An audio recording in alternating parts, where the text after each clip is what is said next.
Hi everybody, welcome back to Nature Kids, and today we'll be doing History Grade 9 English Medium second term test questions and answers. So now let's get started with the lesson because I'm bored. Explain the main reasons for the deterioration of unity in the Kandyan kingdom by 1815. The unity between the king, nobles, Buddhist monks, and the people broke down because of the internal power struggles, harsh punishments, political conflicts, and the king's cruel rule.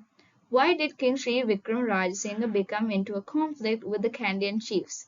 He reduced their power, he gave important positions to his Nayaka relatives, he punished powerful chiefs, he divided large provinces into small administrative units, he made controversial appointments. State five causes for the disputes between the king and the Kandyan aristocracy: appointment of Nayaka relatives to important positions, punishment of corrupt nobles, execution of Pilimatalave Mahadikaram, division of powerful provinces, and appointment of Ahalepola and Molligoda creating rivalry. Why did the relationship between Sri Vikram Rajasinghe and the Buddhist monks become strained? Because the king executed several monks, ignored their advice in religious matters, and proposed removing religious buildings for development projects. Explain how disputes among Kandyan chiefs weakened the kingdom. The rivalry between Ahalepola and Molligoda created political divisions, weakened unity among chiefs, and reduced support for the king. Describe four reasons why the common people lost confidence in King Sri Vikram Rajasinghe: his cruel punishments, execution of more than 100 people after the Sabaragamu rebellion, cruel punishments of Ahalepola family, restriction placed on people visiting Kandy. Why was the punishment of Ahalipola's family considered a turning point? It shocked the people and convinced many that the king had become unjust and cruel, causing public support to decline. How did Governor Robert Brownrigg use the internal conflicts of Kandy to Britain's advantage? He gathered intelligence through John Doyle and Ahalepola and invaded Kandy claiming to protect the people, who provided important information that helped the British invade Kandy in 1815, John Doyle and Ahalepola. Why did the British Army enter Kandy without much resistance in 1815? Because the king had lost the support of the Kandyan chiefs and the people. What happened to King Sri Vikram Rajasinghe after his capture? He was arrested with his two queens, taken to Colombo, deported in Vellore in India in 1816, and later died there due to illnesses. Explain two major reasons for the British victory in 1815. Internal conflicts within the Kandyan kingdom. The British used careful planning, intelligence, and support from the Kandyan chiefs. What was the Kandyan Convention? It was an agreement signed on 2nd March 1815 between the British government and the Kandyan chiefs that officially transferred the Kandyan kingdom to British rule. Why is Varyapola Sri Sumangal Thero remembered in Sri Lanka history? He courageously removed the British flag and raised the Sinhala flag before the Kandyan Convention was signed. Explain the importance of Clause 2 of the Kandyan Convention. It removed Sri Vikram Rajasinghe from the throne and abolished the rights of his family to rule Kandy. What protection was given under Clause 5 of the Kandyan Convention? It granted the protection of Buddhism, Buddhist temples, monks, and religious practices. What reforms were introduced through Clause 6 and 7? Oh my god, 6, 7, stop with the meme anyway, of the Kandyan Convention. Cruel traditional punishments such as amputation were abolished, and only the governor could provide the death penalty. Why did the Kandyan people begin the freedom struggle of 1818? Because they were unhappy with the British rule, new taxes, loss of independence, decline of Kandyan chiefs and status, and fears that Buddhism and their culture were under threat. Explain how British rule affected the Kandyan chiefs after 1815. Their authority, income privileges, and social respect declined after the British administration. Evaluate the impact of the internal political conflicts on the fall of the Kandyan kingdom. The internal conflicts weakened national unity, reduced public support for the king, encouraged betrayal by the powerful chiefs, and gave the British an opportunity to capture the Kandyan kingdom without facing strong resistance. Why did Monrovia Capitipola become the leader of the 1818 freedom struggle? Capitipola was sent by the British to suppress the rebellion in Wellesse.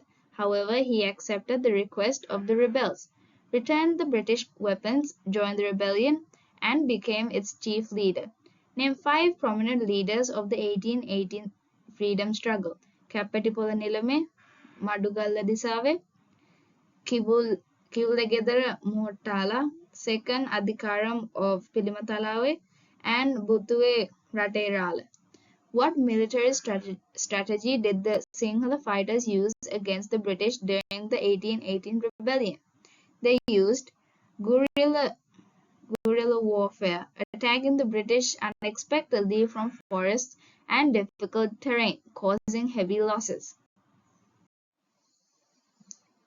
State 5 reasons for the failure of the 1818 freedom struggle.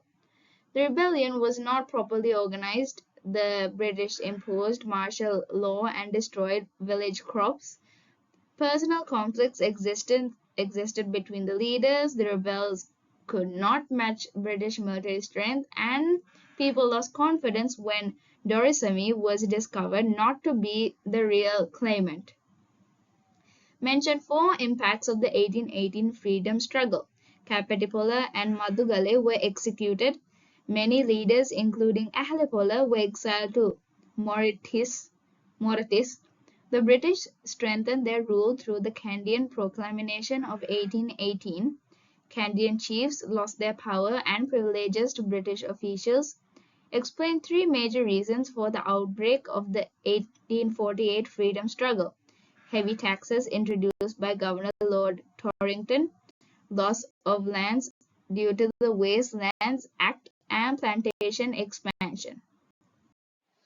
What new taxes introduced by Lord Torrington caused public protests? Poll tax, dog tax, shop tax, gun tax, car tax, boat tax, and stamp duty. Name 3 important leaders of the 1848 freedom struggle: Gongale Godabanda, Purannappu, and Dingirala. Why did the 1848 freedom struggle fail? The British quickly imposed martial law, arrested the leaders, prevented the rebellion from spreading, and used superior military power to suppress the uprising. Explain the main objectives of the British economic reforms introduced after 1833. The main objective was to transform Sri Lanka's traditional self-sufficient economy into a market economy and increase British profits through commercial plantation agriculture. Describe 4 characteristics of the traditional economy that existed before British plantation. It was self-sufficient village economy. Agriculture was the main occupation. Wetland cultivation, chain cultivation, and animal husbandry were common. Goods were produced mainly for local consumption rather than export.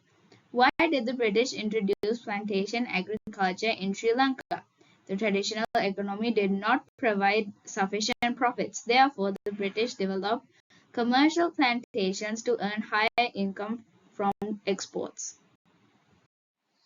State 4 recommendations of the Colebrook Commission that encouraged plantation development. Selling government lands, allowing local and foreign investors to purchase land, encouraging private enterprise, introducing policies favorable to plantation owners. Why did the British government introduce the Land Act of 1840? To acquire lands without legal ownership documents and sell them to plantation owners for estate cultivation. Explain how the Land Act of 1840 affected local farmers. Many farmers lost their traditional lands because they had no legal ownership documents, leading to the decline of local agriculture. Why did coffee cultivation become successful during the early British period? High demand in Europe, good quality coffee was produced, export duties were reduced, Private investors establish large coffee estates. Give 3 reasons for the decline of coffee cultivation: competition from other countries, the economic depression of 1848, the fungal disease Hemilia vastatrix.